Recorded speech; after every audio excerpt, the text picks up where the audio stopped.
Cristo é a nossa reconciliação com Deus.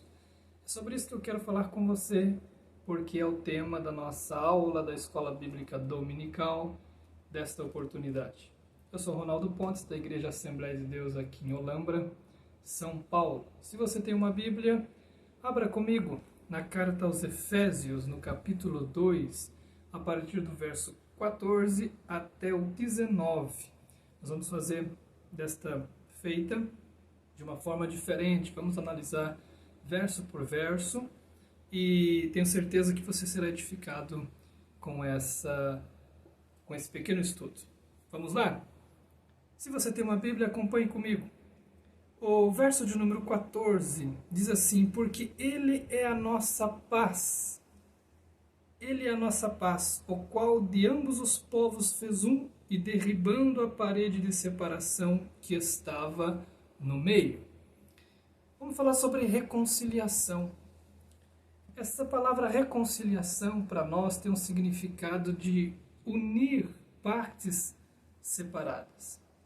Basicamente, esse é o significado do termo reconciliação: unir partes que estão ou estavam separadas.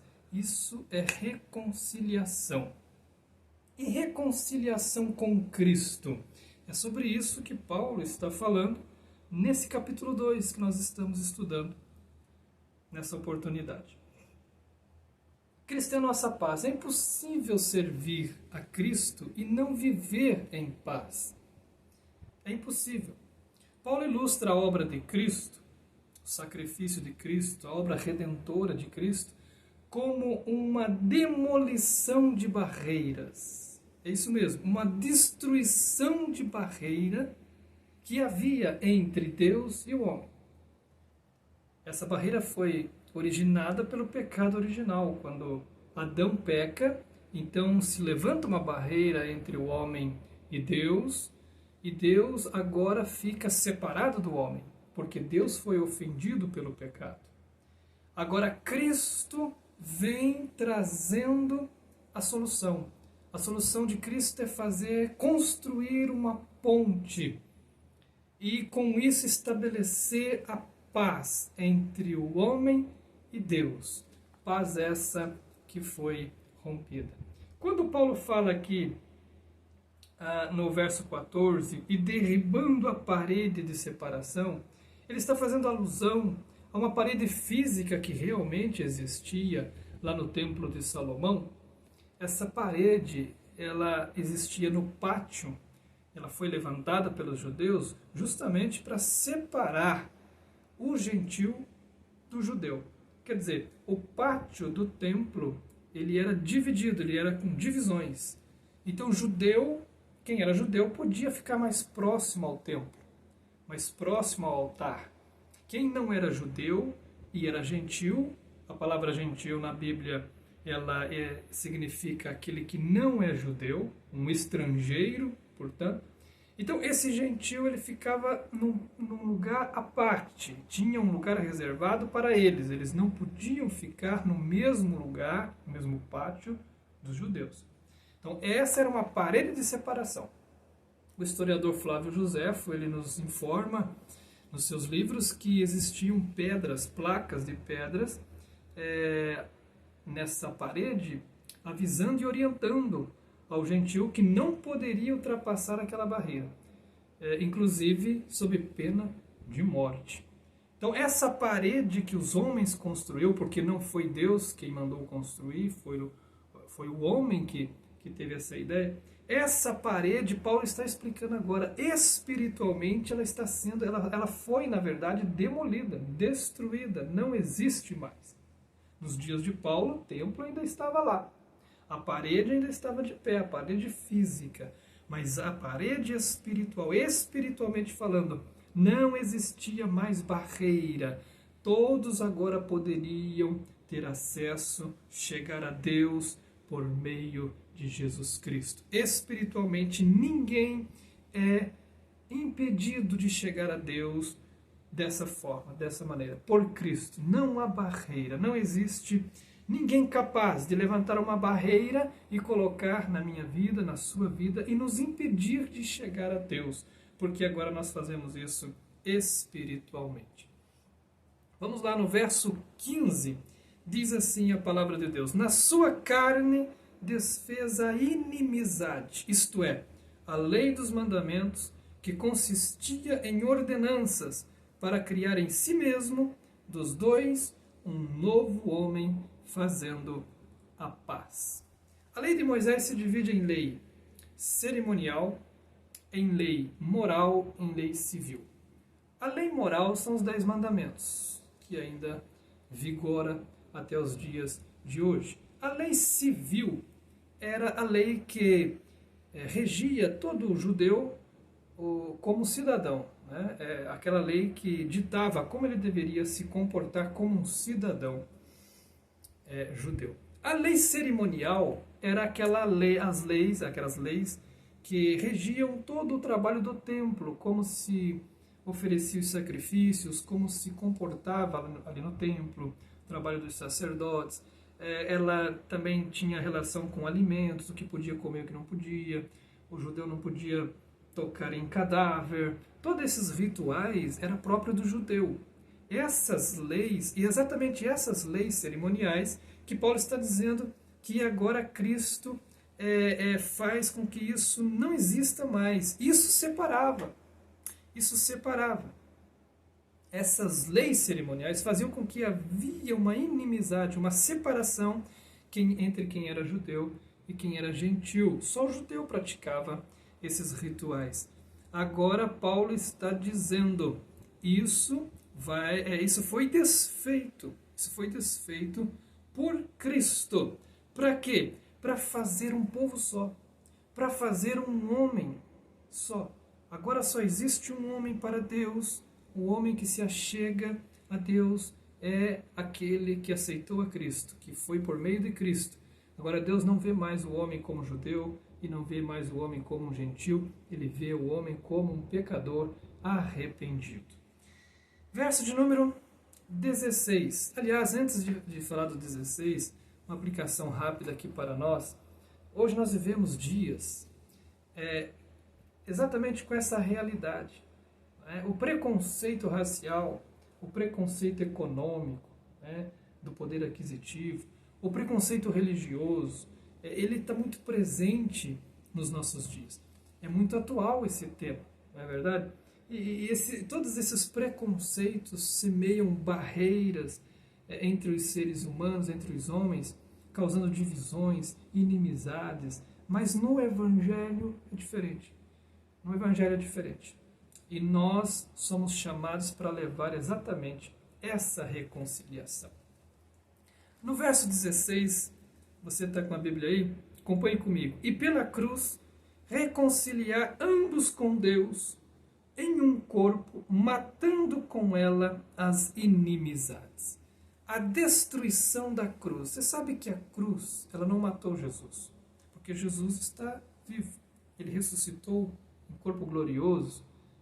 Jesus está vivo pelos séculos dos séculos. A cruz não matou Jesus, não destruiu Jesus. Aparentemente parecia que sim. Hoje nós sabemos que não.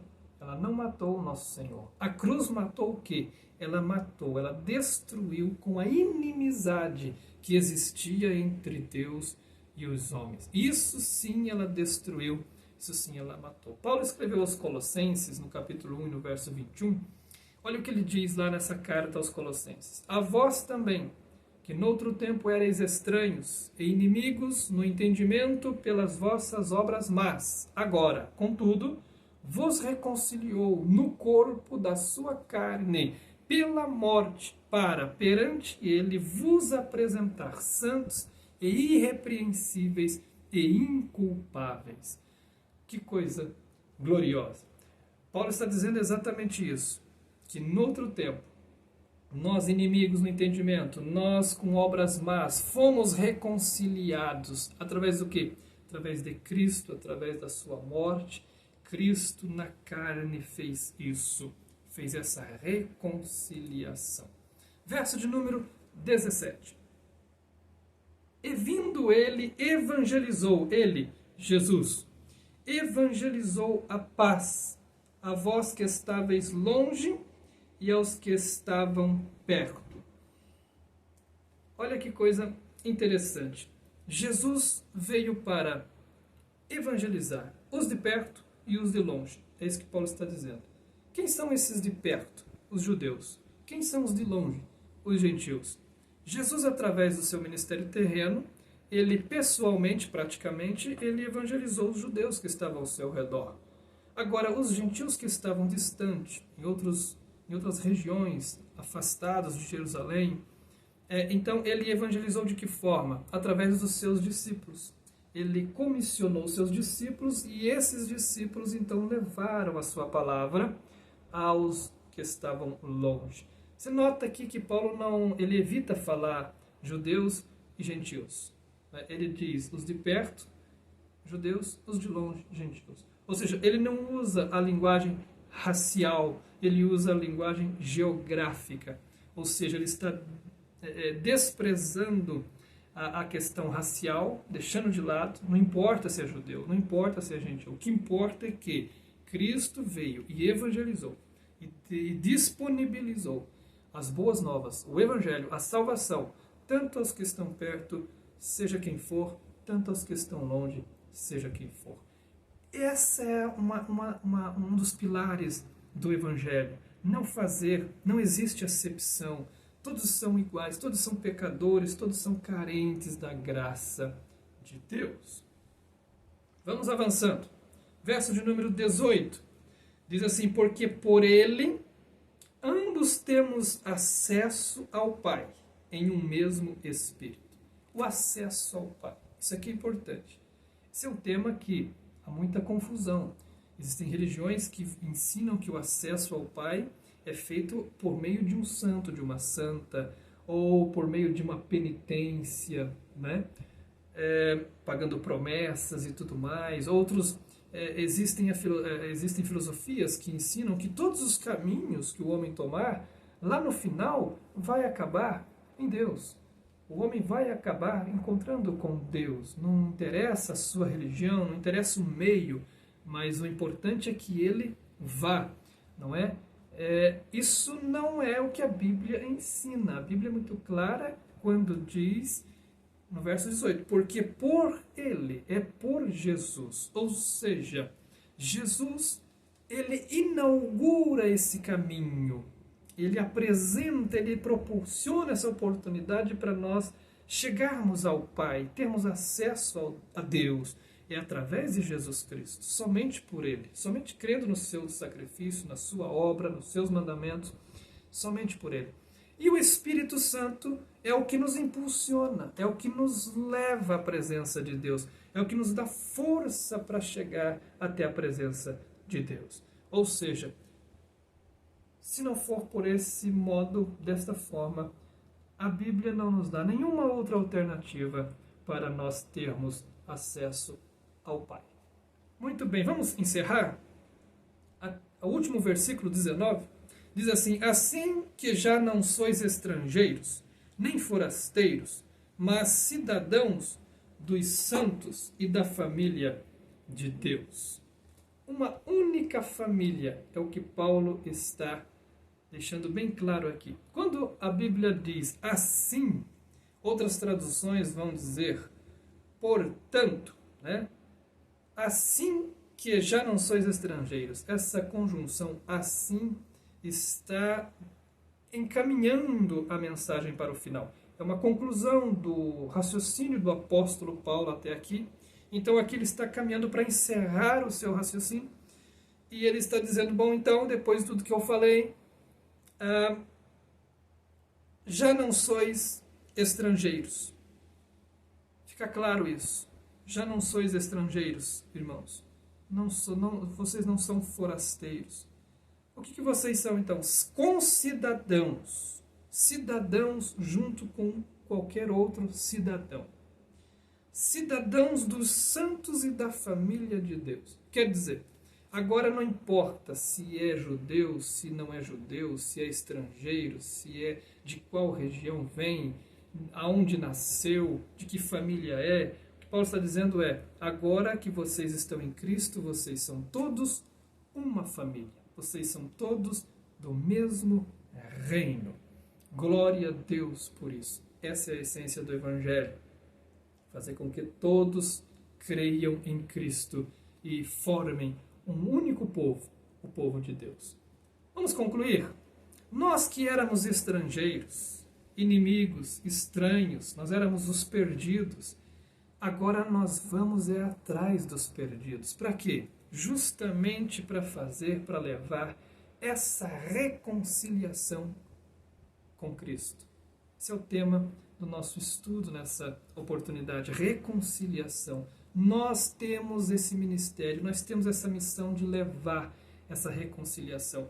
Paulo diz em 2 Coríntios 5:18, nos deu o ministério da reconciliação, isto é, Deus estava em Cristo reconciliando consigo o mundo, não lhes imputando os seus pecados, e pôs em nós a palavra da reconciliação. Meu irmão, minha irmã, você tem a palavra da reconciliação e nós devemos levar essa palavra às pessoas que ainda não foram reconciliadas com Deus. A oportunidade está aí. Se alguém me assiste que ainda não foi reconciliado com o Senhor, não passou por esse processo, a oportunidade está aí. Cristo está recebendo a todos. Um dia a porta vai se fechar, mas ela ainda continua aberta. Glória a Deus por isso. Deus abençoe você que acompanhou, você que esteve até aqui comigo. Deus abençoe a sua vida, Deus abençoe a sua família e até a próxima oportunidade, se Deus quiser.